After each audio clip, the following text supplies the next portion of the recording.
This loser weakling tries to save his sister from their abusive father and runs away, but is later rescued by a man who adopts and raises them. Soon enough, the once-weak failure boy becomes the most powerful demon hunter in the world.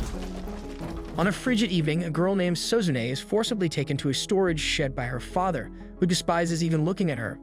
He regrets her very existence and intends to abandon her there for the entire night. However, just a few moments later, her brother Jinta rushes out in an attempt to rescue her, only to be stunned when he realizes she is missing. Panicked, he dashes through the village, desperately searching for Suzune, until he finally spots her crossing a bridge, seemingly leaving the village behind. He quickly approaches her, apologizing for failing to shield her from their father's cruelty, knowing that any attempt to protect her would only result in punishment for himself. Suzune was born with a demonic eye, and in feudal Japan, such a trait condemns her as an accursed being, treated as nothing more than a loathsome outcast. Aware that a normal life is impossible for her, she urges Jinta to return home without her. Jinta hesitates, torn between duty and love, but ultimately chooses his sister over the rest of their family. Taking her hand, he asks her to escape with him. Together, they abandon their old home, but the relentless rain continues to pour and the bitter cold intensifies. With no refuge in sight, Jinta leads Suzune to the remnants of a crumbling structure, where they huddle together, trying to share warmth. Exhaustion overtakes them, and Suzune drifts into slumber while Jinta, on the verge of passing out, catches sight of a stranger approaching. The man mutters something about taking them in, and before Jinta fully loses consciousness, he sees himself being lifted and carried along with Suzune. Walking beside him, the man feels relieved to see that Jinta has finally regained consciousness, so he sets him down, and they continue on their way until they reach the man's village. The settlement is primarily home to blacksmiths who specialize in crafting katanas, so everyone is currently busy at work. The man guides Jinta and Suzune to his home, and as soon as he opens the door, his daughter rushes out to welcome him. She is delighted to see him, but also intrigued by the two children standing behind him. The man explains that Jinta and Suzune will be living with them from now on. When he asks his daughter if she is all right with it, she appears overjoyed at the prospect, as it means she will have companions to play with. She approaches Jinta and introduces herself as Shirayuki, expressing her hope that the three of them will get along well. That night, Jinta struggles to fall asleep, prompting Motoharu to ask if something is bothering him. While polishing his blade, Motoharu listens as Jinta inquires whether he is a samurai. However, Motoharu clarifies that he is actually a sentinel, responsible for guarding significant individuals and locations. Later, Jinta and Suzune accompany Shirayuki and Chitose by the river. On the way back, Jinta asks about Shirayuki's mother, the one who allowed him and Suzune to remain in the village. Shirayuki explains that her mother is an Itsukime, a maiden of the fire god, and can only be seen by the village chief and her husband, Motoharu, her guardian. The following day, Jinta trains under Motoharu, but as a beginner in swordsmanship, he is effortlessly knocked down while Motoharu remains unfazed. Motoharu tells Jinta that he still has a long journey ahead, but if he persists in his training, he will undoubtedly become a master one day.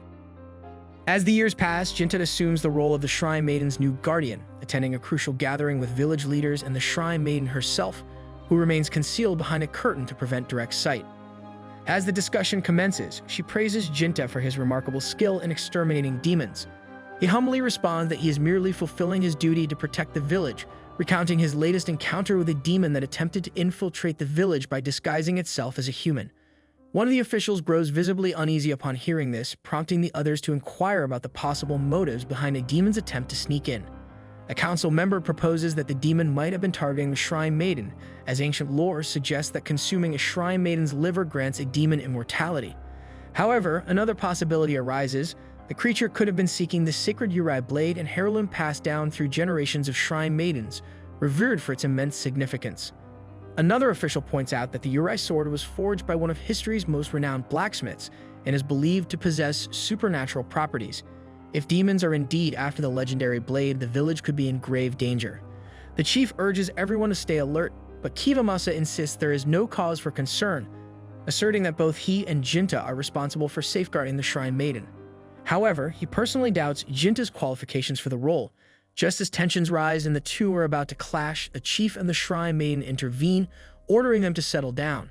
With the meeting adjourned, the attendees exit the shrine, except for Jinta, who remains behind to continue his duty of guarding the Shrine Maiden. Now that they are by themselves, the Shrine Priestess steps out of her chamber, revealing herself to be Shirayuki. Jinta questions her actions, reminding her that a Shrine Maiden should not be seen so casually, but since they have been close companions for years, she disregards formalities. She informs him that Suzune is also present, though ordinary people are not permitted within the shrine, meaning she truly should not be there. Suzune appears unchanged from the past few years, and when Jinta and Shirayuki rouse her, she is overjoyed to reunite with her elder brother.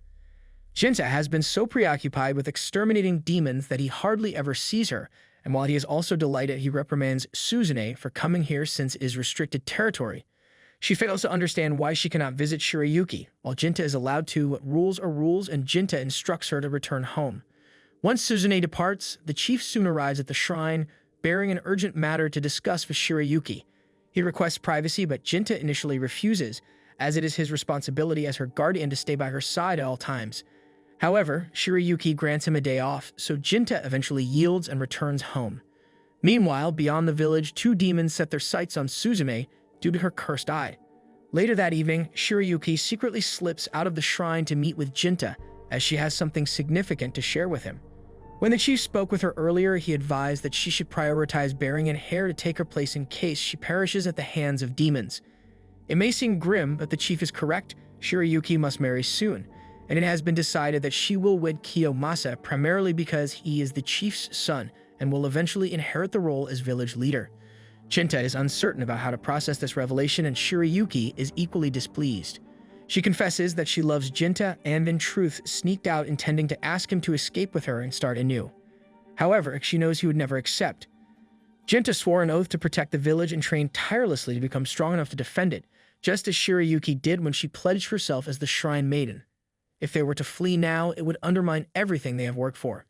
Time passes, and Jinta is once again summoned to a meeting, where he is informed of a demon sighting in the forest. Tasked with exterminating the creature, he promptly prepares to set out. Before he departs, Kiromasa intercepts him. Aware that Jinta must have heard about Shirayuki's engagement, he questions why Jinta seems so indifferent. Jinta replies that there is nothing to be upset over. His sole priorities are the protection of the Shrine Maiden and the village. Strangely, Kiromasa is not trying to boast about his impending marriage. He fully understands that both Jinta and Shirayuki are in love with each other, making the entire situation feel wrong. Yet Jinta has already made his choice, and without hesitation, he leaves to carry out his mission. As soon as he reaches the woods, Jinta is abruptly ambushed by the massive demon.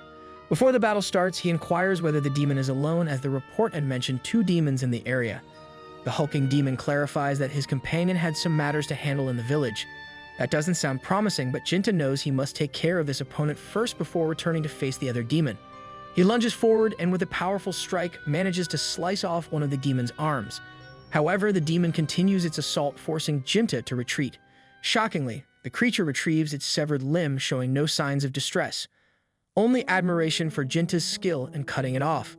Meanwhile, in the village, Suzune finds herself face to face with the 1000 Jiat demon, and sheer terror washes over her.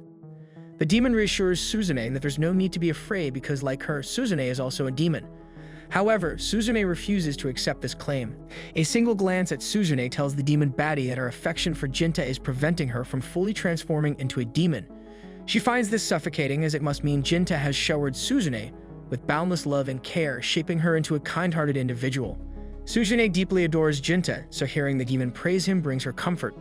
Now that Suzune is no longer trembling in fear, the demon baddie attempts to persuade her to use her abilities for assistance, even vowing not to harm her.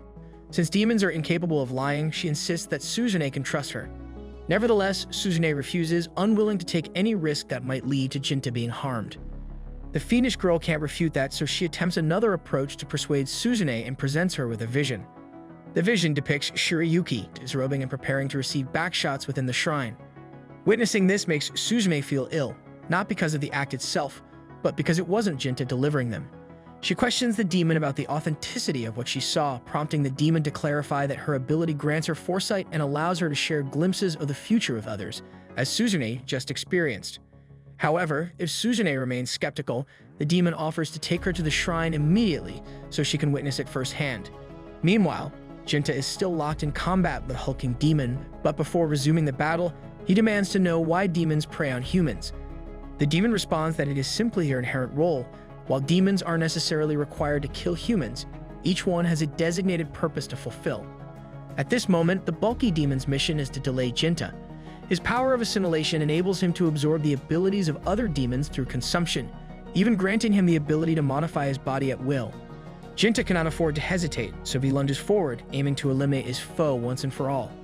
However, in an instant, his arm is severed by a devastating punch, and when he attempts to slice through the demon's neck, the creature crushes his blade between its fangs. By all logic, Jinta should be a dead man, but in a split-second move, he reaches back, snatches a shard of his broken sword, and drives it deep into the demon's heart before it can retaliate. With that, Jinta emerges victorious. The demon, rather than despairing, accepts his defeat with satisfaction. His purpose has been fulfilled. The demon explains that his companion possesses the ability to foresee the future and has gazed 170 years ahead. According to her prophecy, the most powerful demon in history resides in this place, which is why they arrived in the first place. The moment the demon mentions a demon dwelling in the village, Jinta immediately suspects he is referring to Suzune. However, before he can react, the demon declares that he will present Jam with a reward for his triumph. In an instant, the demon's severed arm seizes Jinta's head and squeezes tightly until he loses consciousness. Meanwhile, at the shrine, Kitomasa looms over Shirayuki, determined to conceive a child with her and finally put an end to the ordeal. With Jinta away on a mission, this is the perfect moment. Otherwise, Jinta would be forced to endure the sounds of Shirayuki being taken, and Kitomasa already feels guilty enough about the situation. However, before anything unfolds, the demon girl rips through the curtains, revealing the scene to Suzune, who is utterly shattered by what she witnesses. At the same time, Jinta regains consciousness in the forest and, inexplicably, finds that his missing arm has been restored. However, there is no time to dwell on this mystery. Suzune might be in danger, so he dashes back toward the village. Meanwhile, Suzune struggles to process what she just saw. It was already painful to watch Jinta love Shirayuki, but she endured it for the sake of his happiness. She even prevented herself from maturing, so she wouldn't interfere in their relationship. But now she has discovered that Shirayuki is set to marry another man. This revelation is the breaking point. Suzune loses control, driven to madness by sheer frustration over Shirayuki's betrayal of Jensen's love. After a few provocative remarks from the demon girl, Suzune resolves to end Shirayuki's life. Her dormant demonic power erupts, shrouding the entire room in thick black smoke as she transforms into an adult form. Kitomasa seizes the legendary blade and lunges at Suzune, but before he can strike, the demon girl effortlessly knocks him unconscious. Dragging Kitomasa's body outside for reasons of her own, she leaves Shirayuki alone with her. Soon after, Jinta arrives at the shrine, finding Shirayuki still alive. She dashes toward him, seeking comfort in his embrace, only for her head to be severed in an instant by Suzune. Jinta stands frozen, paralyzed by the horrifying sight, when Suzune suddenly materializes behind him, clutching Shirayuki's head. When Jinta demands an explanation, Suzune recounts the entire story of Shirayuki's arranged marriage to another man. However, Jinta already knew, and even if he hadn't, he argues that it never justified taking her life. Realizing that the Suzune he once cherished is long gone, and with Shirayuki now dead, Jinta feels nothing but pure hatred. The demonic arm begins assimilating into the rest of his body, completing his transformation as he glares at Suzune with absolute loathing. She doesn't understand why he despises her so much when all she wanted was to bring in happiness. Convinced that Jinta is going to abandon her like everyone else, Suzune decides to eliminate him as well. However, when she drives her weapon into his stomach, it barely wounds him. In response, Jinta retaliates by punching straight through her body. Though gravely injured, Suzune clings to life. As Jinta moves to finish her off, the demon girl intervenes, sacrificing herself to shield Suzune. Urging her to flee while she still can, Suzune staggers away. Before disappearing, she solemnly vows that she has nothing left in this world. No matter how long it takes, she swears to bring everything to ruin, and on the final day, she will return to kill Jinta for his betrayal. If you're enjoying the journey of this series, please hit that like and subscribe button and turn on that notification bell so you don't miss any updates. All of your support helps me to keep bringing more high-quality recaps.